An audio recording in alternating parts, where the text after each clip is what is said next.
Hey everyone, Happy New Year, and we want to say Happy New Year and welcome to the very first Radiotopia Presents of 2024. It's a series that we are truly excited about. It's called Shocking, Heartbreaking, Transformative. Now, this is from documentarian Jess Shane, who put out an open call on Craigslist and then worked with 4 strangers to explore the standard rules that documentarians and journalists use to tell their subject stories. So the series gets into all sorts of questions about what happens when people's real lives are collected, edited, and consumed. The show pulls back the curtain on what goes on behind the scenes of your favorite nonfiction shows. And then it turns in on itself and some really interesting twists and turns along the way in the making of the show. I've gotten to know Jess a little bit over the making of this show. Every time I chat with her, there's a new wrinkle to this story. It is really incredible. So go check out the new Radiotopia Presents series, Shocking, Heartbreaking, Transformative. It is out now on your favorite podcast platform.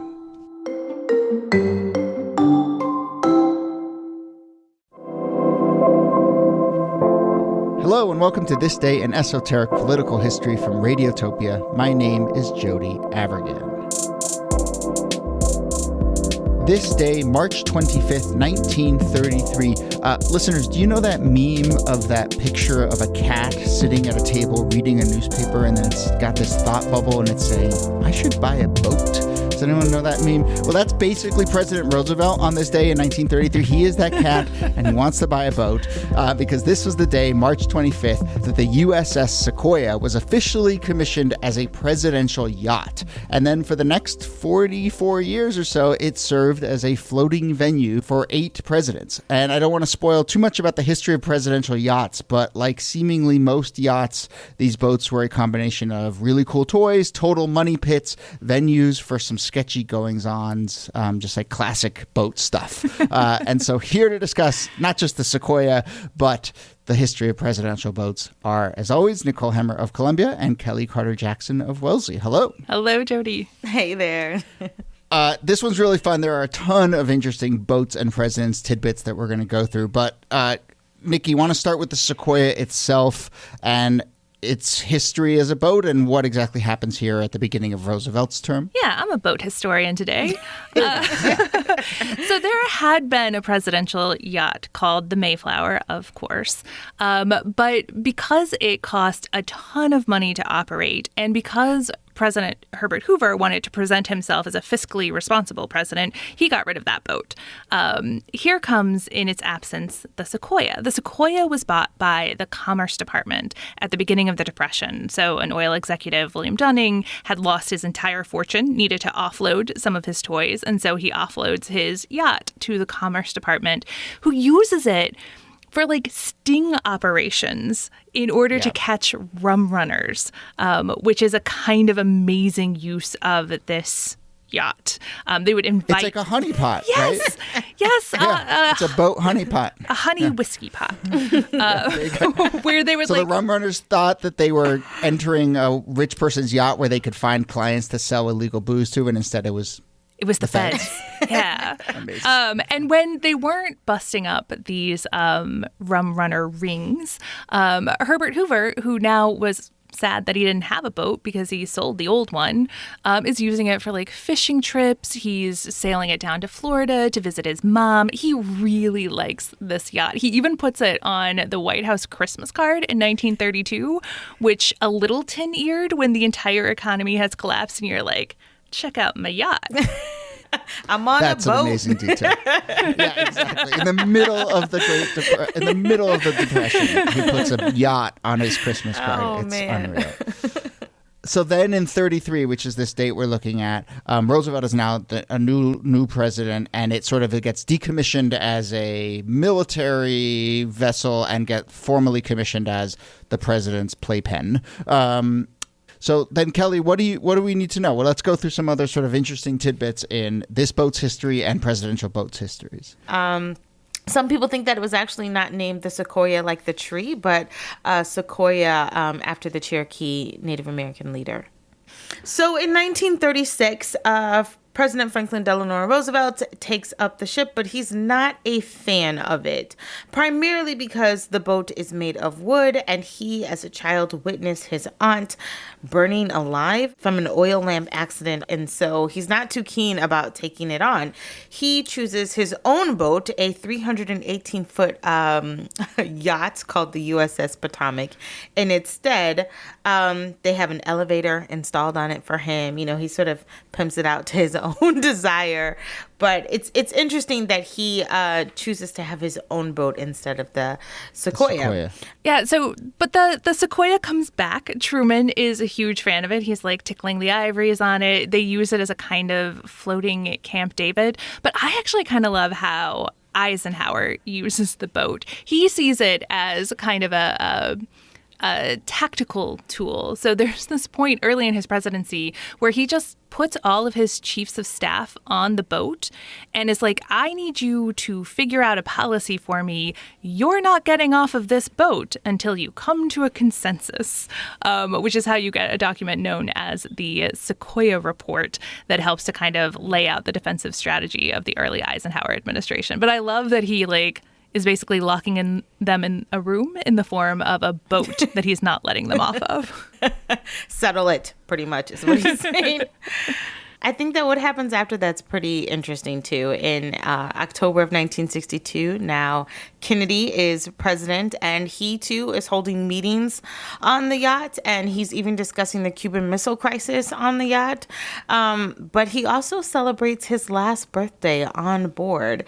And curiously, after his assassination, they basically give an order to destroy all of the personal logs associated with the Sequoia during the Kennedy administration. So not going to say what happened on the boat, but obviously something they didn't want people finding out about.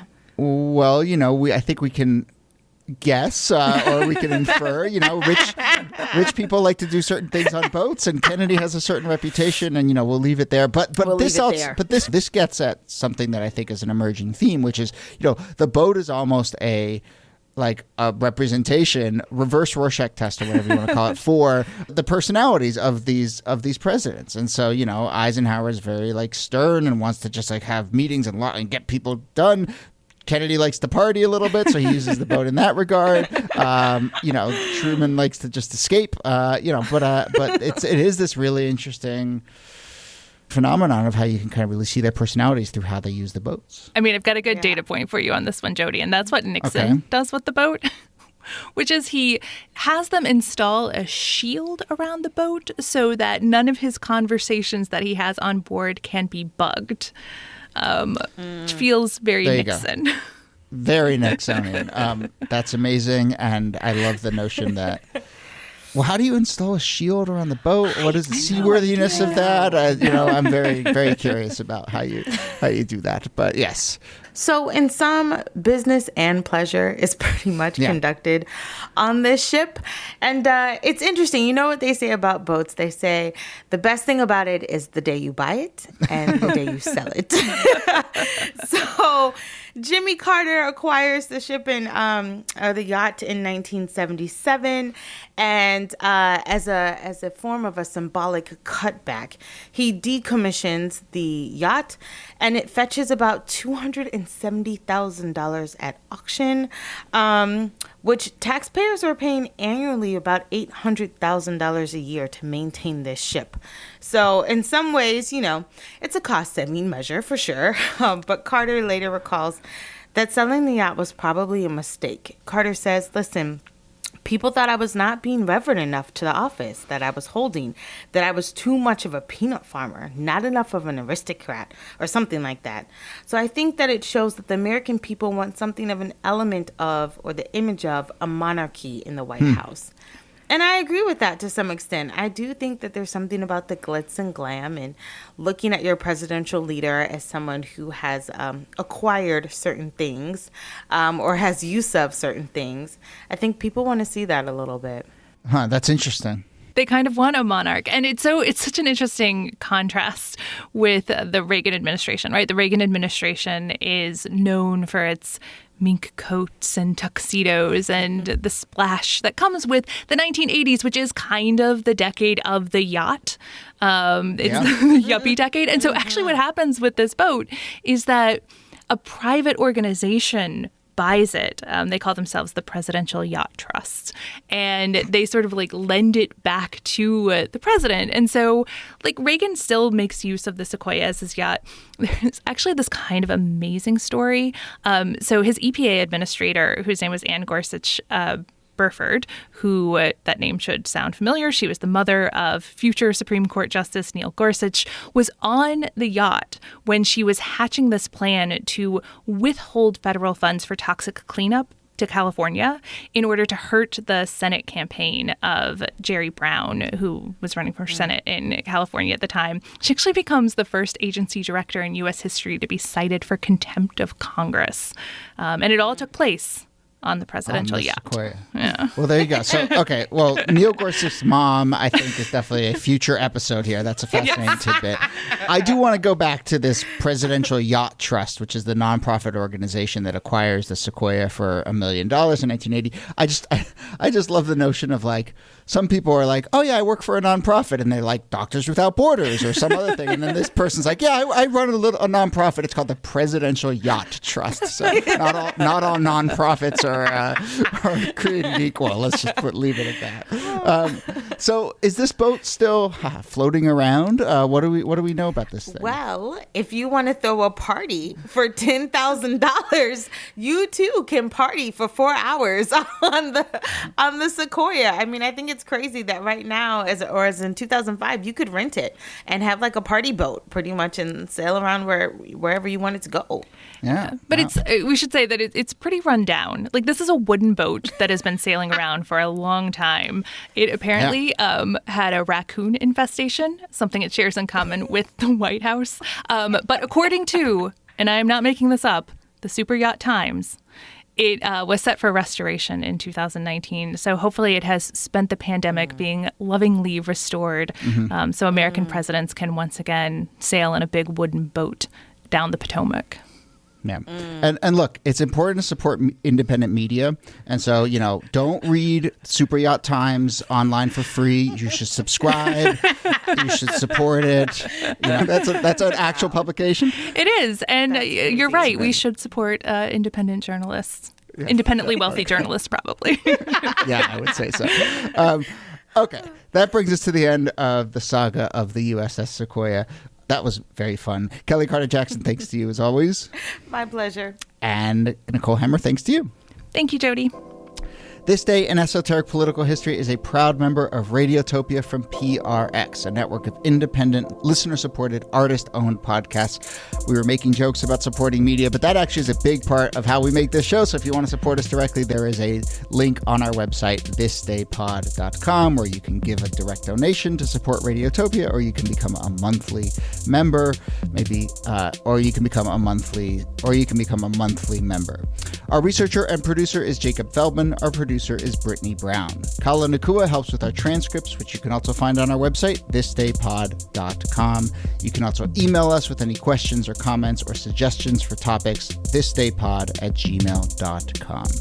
My name is Jody Avergan. Thanks again for listening, and we'll see you soon.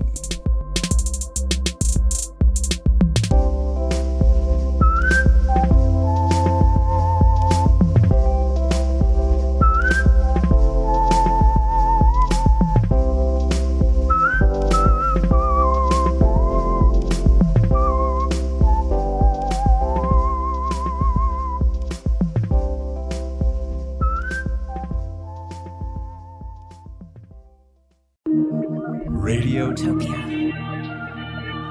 from PRX.